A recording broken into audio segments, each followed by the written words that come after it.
Bom, continuando, a gente está no final da página 70. Vocês lembram que a distinção que ele estava vendo era entre as lembranças que são verdadeiras e que são recordações de ocorrências reais e as construções, o produto de construções posteriores, né? E o manejo disso para poder fazer o analisante, o paciente, chegar até aí. Final da página 70. No entanto, não sou de opinião que essas cenas devam necessariamente ser fantasias, porque não reaparecem na forma de recordações. Parece-me absolutamente equivalente a uma recordação se as lembranças são substituídas, como no presente caso do Homem dos Lobos, por sonhos, cuja análise conduz invariavelmente de volta à mesma cena e que reproduzem cada parte de seu conteúdo numa inesgotável variedade de novas formas. Vocês lembram como é que ele trabalhava um sonho?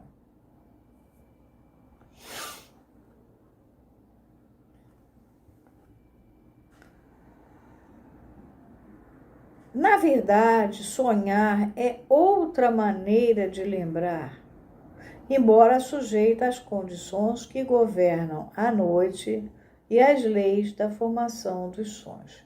Isso vocês viram na interpretação dos sonhos. E vocês veem que no sonho, no sono, a barreira da censura está mais frágil. Então, passa muita historinha, embora ela passe disfarçada, ela passa como uma inscrição cheia de elementos. E é na associação desses elementos que você descobre uma recordação, na verdade, né? Que aparece através do som. É essa recorrência nos sonhos que considero como a explicação do fato de que os próprios pacientes adquirem gradativamente uma convicção profunda da realidade dessas cenas primárias. Uma convicção que não é em absoluto aspecto inferior à que se fundamenta na recordação. Nota, uma passagem na primeira edição de A Interpretação dos Sonhos, que o Lacan, quando vocês virem ele falar, ele vai escrever direto o Traumdeutung, tá? Que é de 1900, mostrará em que primitivo estágio eu me ocupava desse problema. Na página 126 da Standard Edition do volume 4, na página 195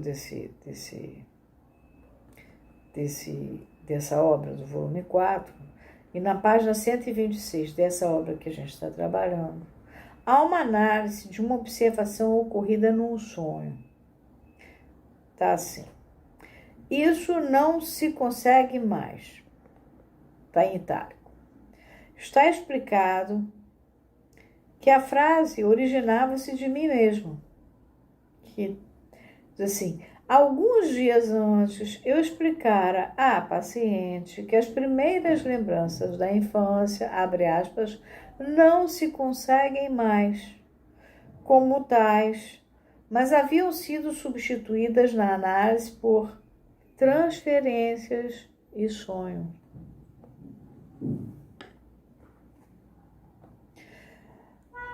Para aqueles que assumem o ponto de vista oposto, repara que ele está com problemas dentro da Associação Internacional de Psicanálise.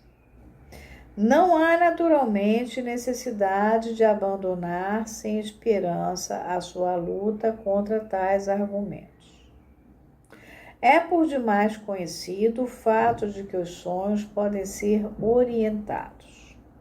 2. Nota. Esse mecanismo está em itálico, do sonho, não pode ser influenciado, mas o material, está entre itálico, onírico, está, em certa medida, sujeito a ordens. Vê a seção 7ª de Observações sobre a Teoria e Prática da Interpretação dos Sonhos, de 1923. E o sentimento de convicção experimentado pela pessoa analisada pode ser o resultado de sugestão, a qual se atribuem sempre novos papéis no jogo de forças envolvidas no tratamento analítico. O psicoterapeuta antiquado, poder-se-ia dizer, costumava sugerir ao seu paciente que ele estava curado quando havia superado as suas inibições e assim por diante. Ao passo que o psicanalista, sob esse ponto de vista, sugere-lhe que, quando era criança, tivera essa ou aquela experiência, que deve agora ser lembrada com o objetivo de curar-se. A lembrança vai ajudar a se curar, é diferente. Seria essa a diferença entre os dois. Entenda-se claramente que essa última tentativa de explicação por parte daqueles que assumem uma concepção oposta à minha resulta em serem as cenas da infância utilizadas muito mais fundamentalmente do que o que se anunciou. Aquilo que se argumentou inicialmente foi não serem elas realidades, mas sim fantasias. Contudo, o que se argumenta agora é, evidentemente, serem fantasias, não do paciente, mas sim do próprio analista, que a força sobre a pessoa que analisa em virtude de determinados complexos seus. Eu já mostrei isso para vocês, mostrei o Jung trabalhando, contei para vocês que o Jung era um camarada cheio de problemas com o pai, aos 81 anos continuava falando mal do pai, coisas desse gênero.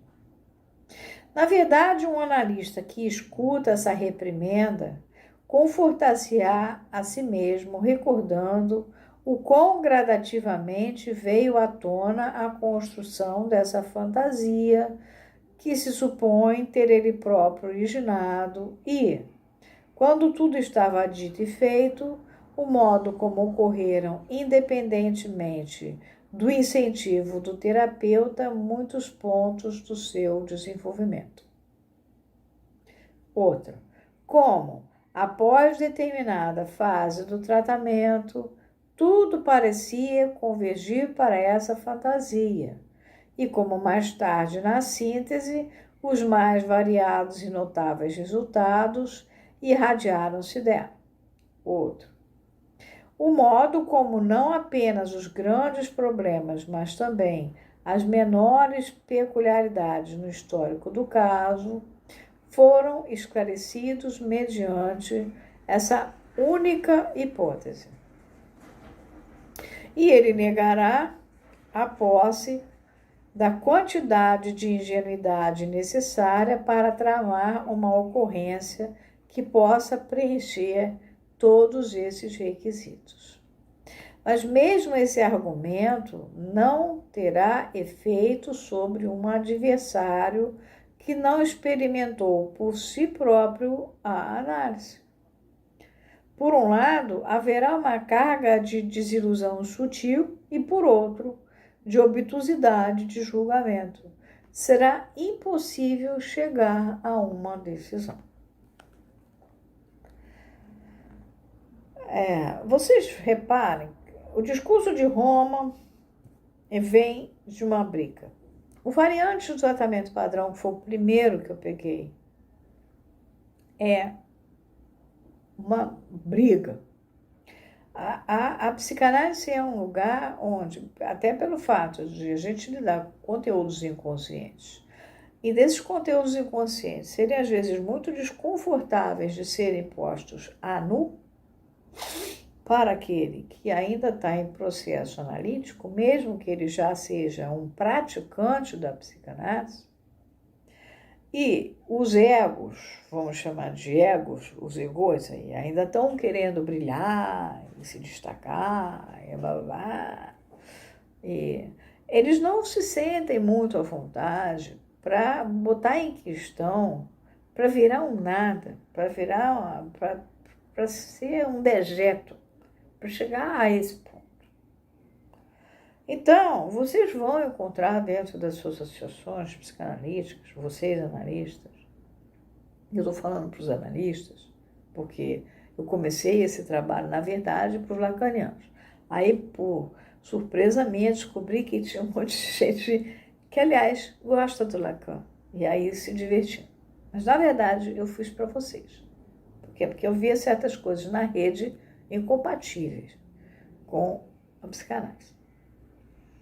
Vocês reparam como é difícil para nós todos passar por esse processo, até chegar a um ponto que, tá bom, eu fico lá sentada ali atrás e eu sou um zero, né? E como fosse assim, como se eu fosse um motorista do táxi, que o cara fala para mim, vamos para a rua tal. Vamos.